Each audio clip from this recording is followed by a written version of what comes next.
Shalom, welcome to the Jewish View. My name is Rabbi Simon with the Chabad House of Dalmar, and today we're going to talk about the Passover story. Well, wait a minute, I know, I've been to Seder all the time, Passover, I've been through that Haggadah, which is the booklet that you read on the Seder night.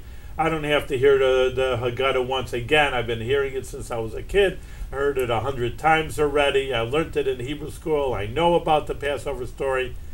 There's no need to tell me here. But wait a minute, stay tuned, because we're going to tell you the deeper ideas of what the Passover story is. And these things, I guarantee you, you didn't hear before. I'm going to go jumping into the middle of the Passover. I know you're supposed to start with the beginning, but we only have time for a few tidbits. I mean, there's so much to talk about. As we know, these Seders go on for hours, even though we don't have a meal here, and so we should have the meal, which I know is the most important thing for most people in the Seder night. But I'm going to give you some juicy ideas so you can take it to your Seder and give these over, certain things that you didn't hear about it at all. Now, one of the things that, I mean, many times the story goes on, and people even do tell me, oh, they skip over a few pages, and like I say, get to the meal. But what's really important, what's really nice, is deeper ideas that will make these ideas light up, and we're going to talk about it. Now, it's very interesting that when the Jewish people, skipping near to the end, left Egypt, that they weren't home free, because there still was an Egyptian army. They were beat up, a lot of people were dead, but still, a lot of people were dead. They still had an army. They still had horses, even though one of the 10 plagues was the pestilence and destroyed a lot of their animals. It's a question, where did they get the Egyptian steed? Maybe steeds from overseas. Maybe that they still had them. They were hidden in the barns. In any case, they had horses. Egyptian people know Egyptian steeds are great horses. And they had soldiers, and they were a world empire. I mean, now they may be a third-rate country. I always say go to museums, and we have some right in Albany also, Washington Avenue. And you could see they, in just basic history, I'm sure you learned it in elementary and high school, that they were a major empire. So they weren't the Boy Scouts. They were tough. And people, you should know that. So they came with an army, and they're going after the Jewish people. Now, the Jewish people, listen, you were slaves. I mean, they weren't trained in military tactics. They weren't that strong. They were beat up from being slaves. You can imagine. I mean, they probably could have they have a little fighting in them, but it's, for example, you got common people going against the United States Marine Corps. I mean, what kind of fight is that going to be? Come on, let's face it. So therefore, they had a good right to be scared. They could run. But on the other hand, the Yam Suf, which is the Reed Sea, was right in front of them. We could say swim, but even like, again, look in Albany, we have the Hudson River. You have little kids. I mean, it's not the Atlantic Ocean. I mean, it's a small river really compared to big rivers like Michigan. On the other hand, you have little kids with you. You're not going too far with little kids. You have your possessions. So they were trapped between a rock and a hard place. You had the Reed Sea in front of you on one hand. You had the Egyptian army, I call it the Egyptian Marine Corps, just to put in context. I mean, they were tough. On the other hand, what are you going to do? So, like a bunch of Jews, that they always had a lot of different opinions. And some said, let's pray, and God will help. He prayed us up to now. Or that they're going to fight. Like I said, I mean, some people will get down, even a bunch of rebels or something, guerrilla warfare, even if they're not that tough, someone will go down, and maybe they had a few million people, maybe they'll be able to, yes, they're going to lose some, but maybe the others will escape. And other people say, I don't want to go back to Egypt. I had enough of them. I had slavery. Let's kill ourselves. Some people have that attitude. And so we had fight, pray, cry to God, or they didn't know what to do. So again, where do you need? You had Moses, of course, leading the Jewish people. And Moses, well, got his direct commands from God, and he was crying to God too. He was also praying, hey, I don't know what to do now. This is a terrible position that we're in. So God told him one word, V'yasu, travel on.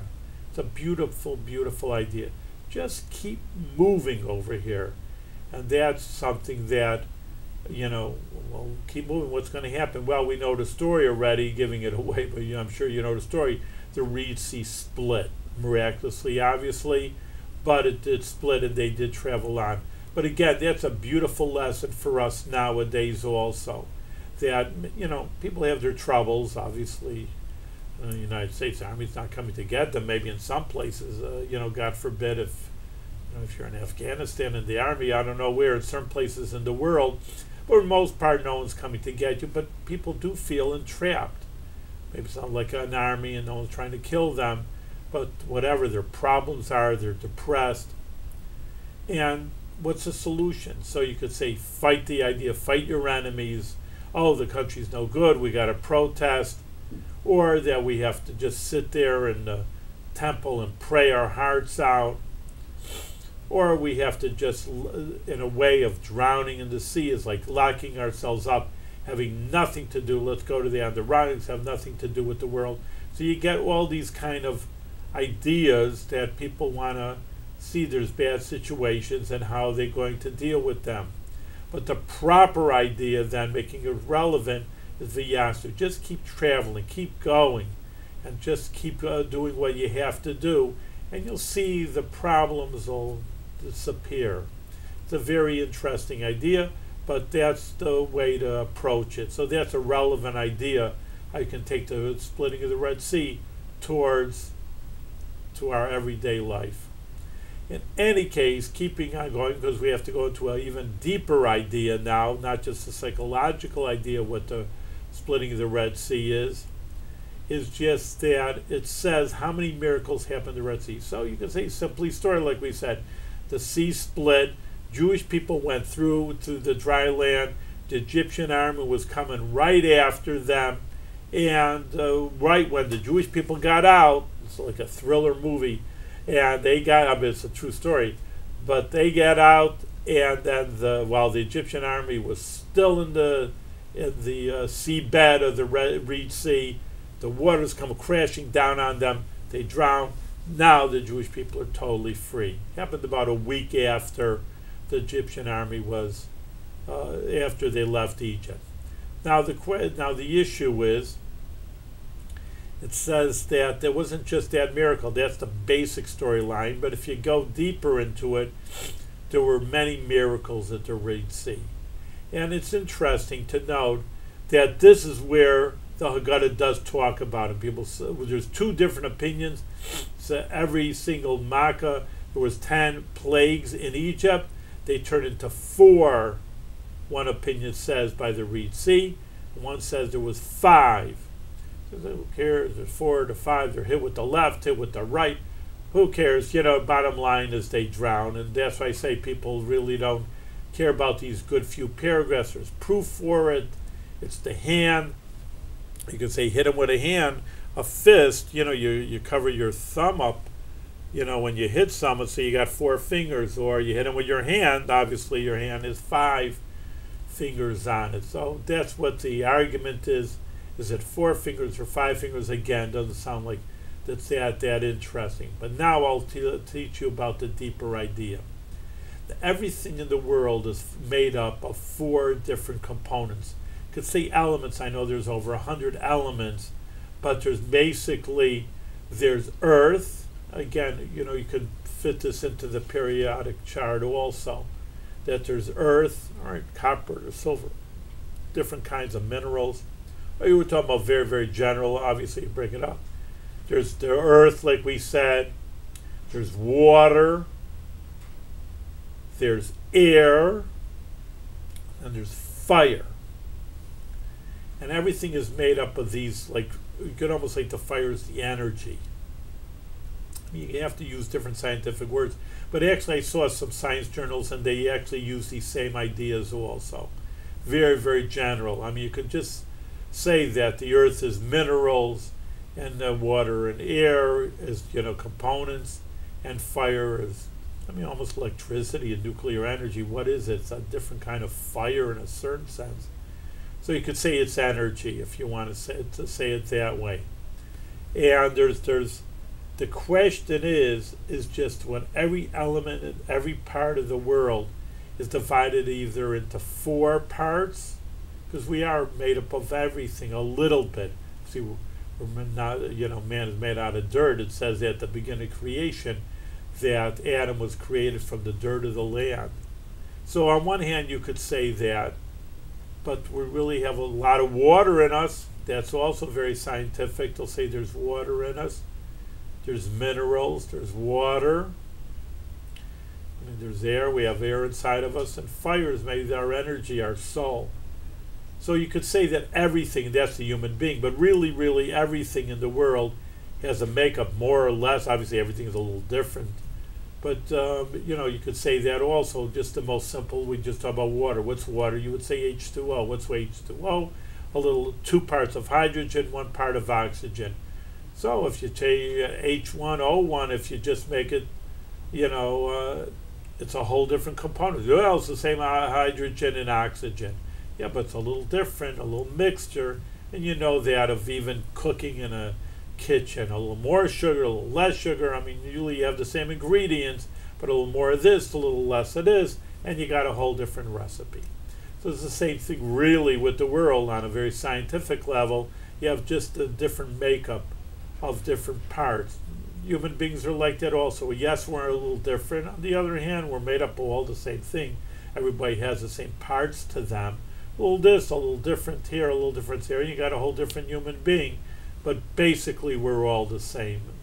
It's really the whole world also is very basically made up of different mixtures of these four. And I'm saying elements because I know people elements, there's 100 elements, even more than that in periodic table. But these are the four major building blocks of the world. So that's back to the splitting of the Red Sea. And that is just that he says that everything in the world is made up of four basic elements. You have to remember this, that also many people make fun of ancient cultures. Oh, they're barbaric, and they made fire out of, rubbing two flintstones together. And again, they're not as sophisticated as we are. It has a computer, the latest computer. Well, yes, they don't have a computer, but just to write them off as that they're stupid or they're barbaric, you're missing the point. You're missing a lot of ideas in the ancient world. First of all, they did build the pyramids. How they did it, what they did, that took a big feat of accomplishment to build the pyramids, and on to many things that you can go into. Again, you can look in museums or the history books and you get deep into it, that they did have many luxuries, if you're saying maybe not compared to surely what we have, but running water and natural gas. And they said they found these components in ancient Egypt. So they weren't stupid, they weren't barbaric, to say the least.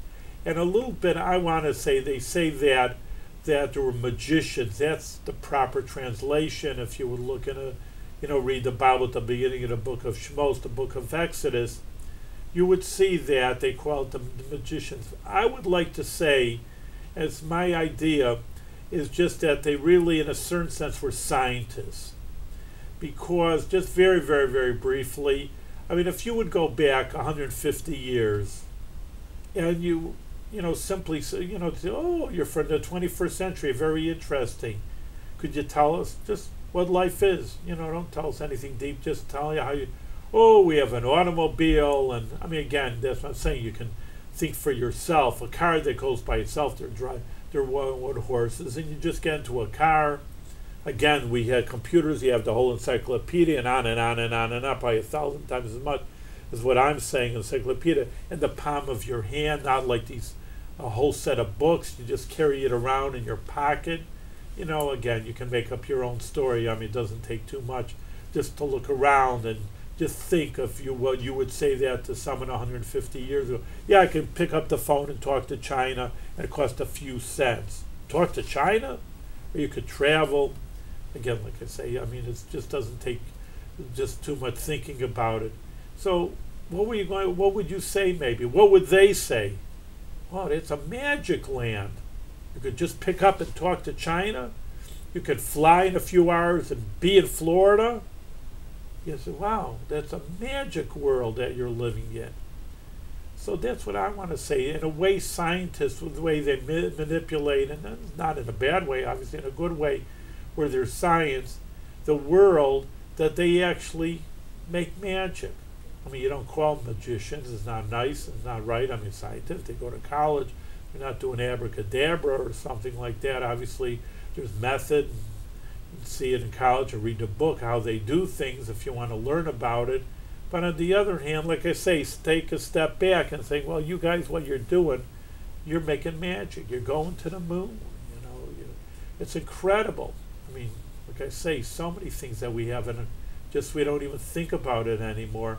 It's just so natural for us. And the truth is, I'm not talking about 1,000 years ago, about 100 years ago. They didn't even fly, and now we're going to the Mars and to the moon and Jupiter. It's incredible in 100 years. So maybe we could call the magicians and Egypt scientists. Maybe we would be able to do that. I mean, it's my own idea behind it, but it's very interesting. And that's what the trouble is. I mean, no trouble with science. Fine, it's good. Here I'm on television broadcasting to everybody. There's no problems at all.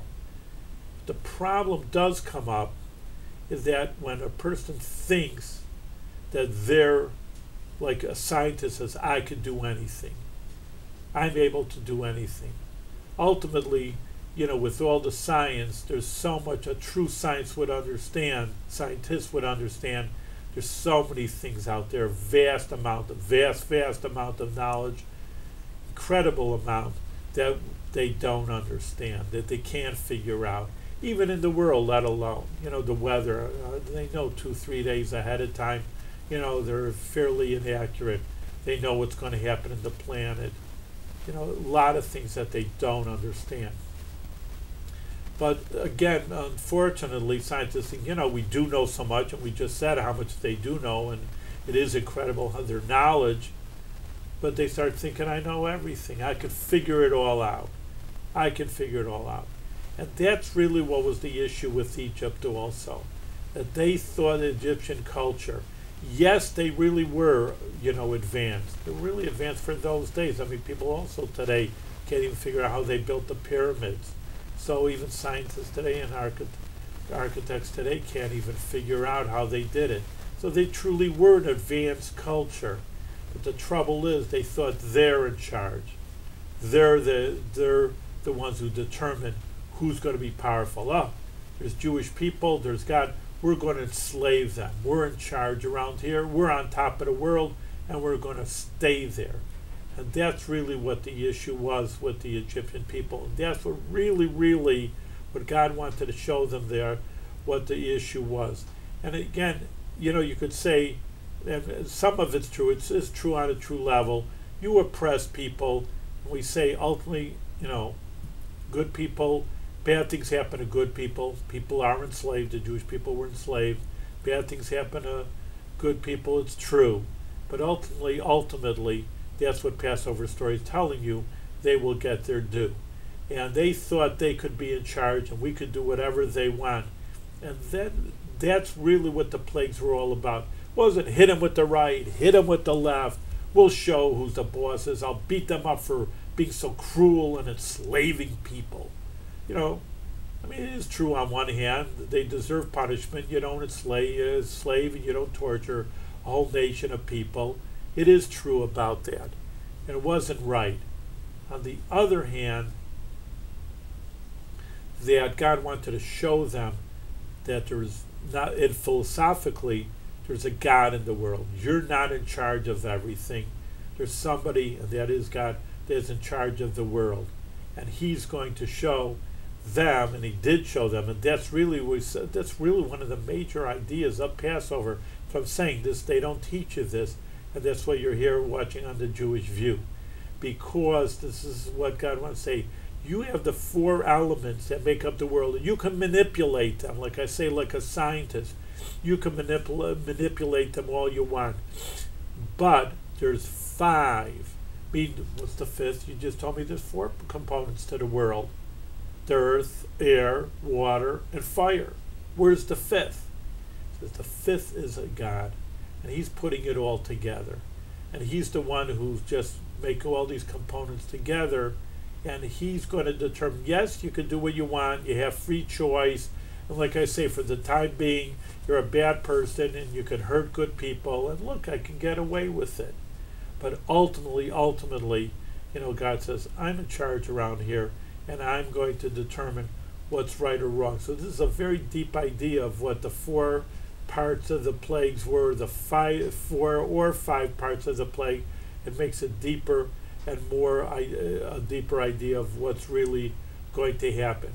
Now, another idea about the crossing the Red Sea is just that God miraculously, all the plagues were miraculous, that he just destroyed all the idols. Oh, you're God? And they made them melt, or they were shattered miraculously.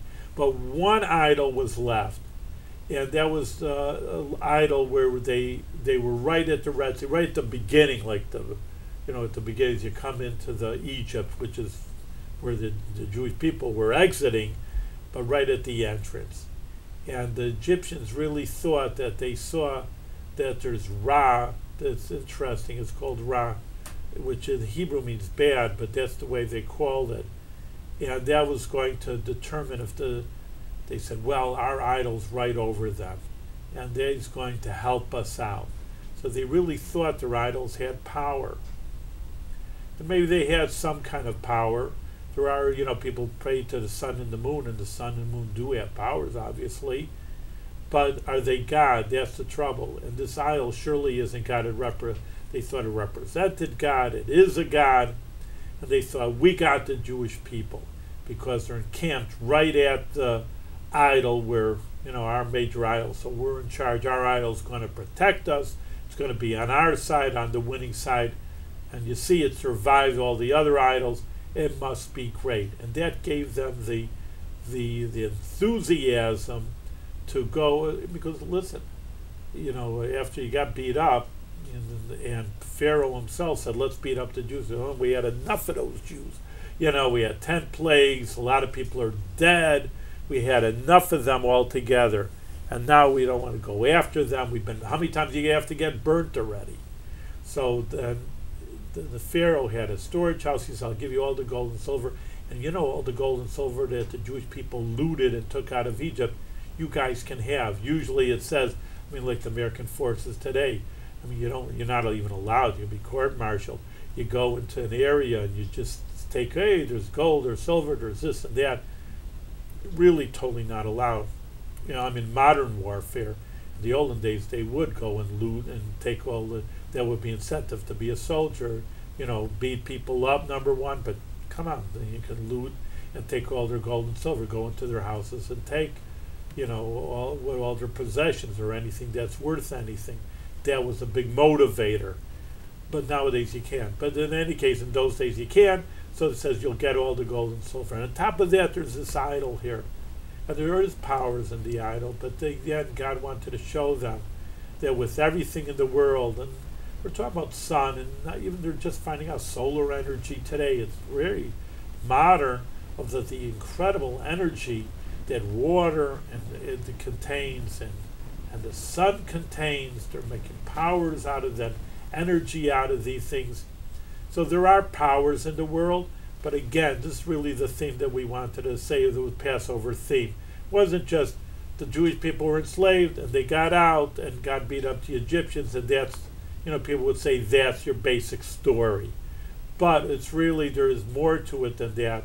He wanted to show them with all their higher powers and all their science and with all their idols that there's somebody, meaning God, who is higher than everything, is going to determine what's going to happen, who's going to be on top, and ultimately they got their lesson. But it's very important to also, and just conclude the last few minutes that we have, is that it was an important lesson for the Jewish people also. Because Jewish people, like we said, we're all human beings. And you can look around, and because they go to a museum today, Egypt was, was an incredible, powerful country.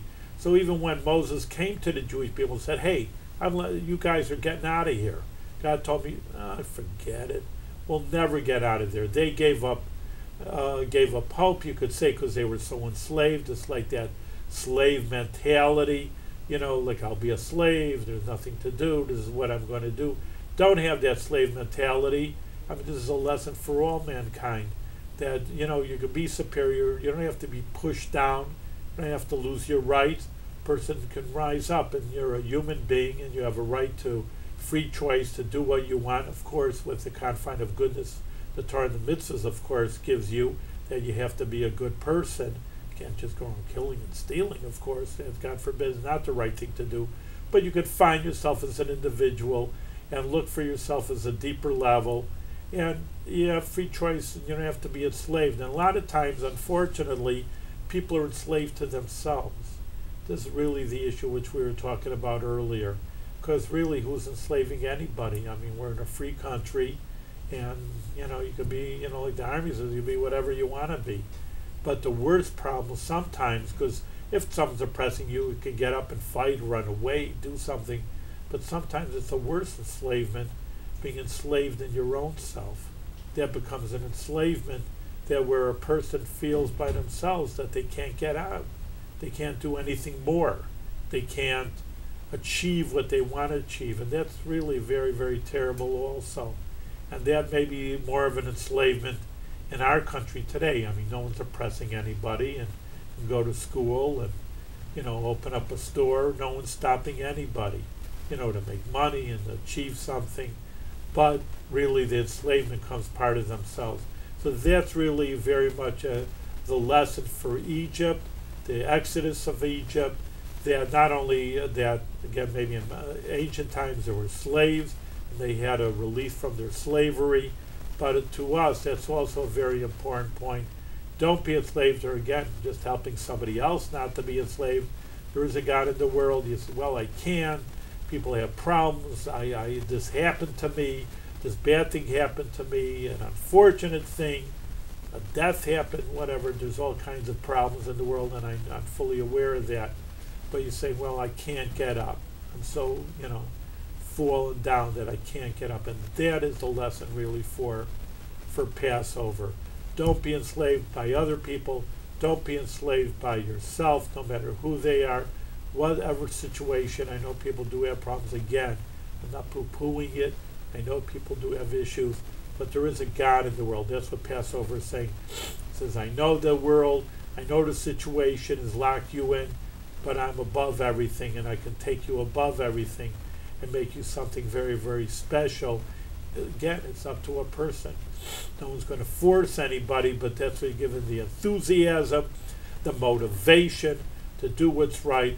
So these are the practical lessons. Hopefully, when it comes either reading the book of Exodus or having a Passover Seder, these are deeper ideas of what Passover is all about, and that would make it more inspirational, a Passover Seder. Thank you very much.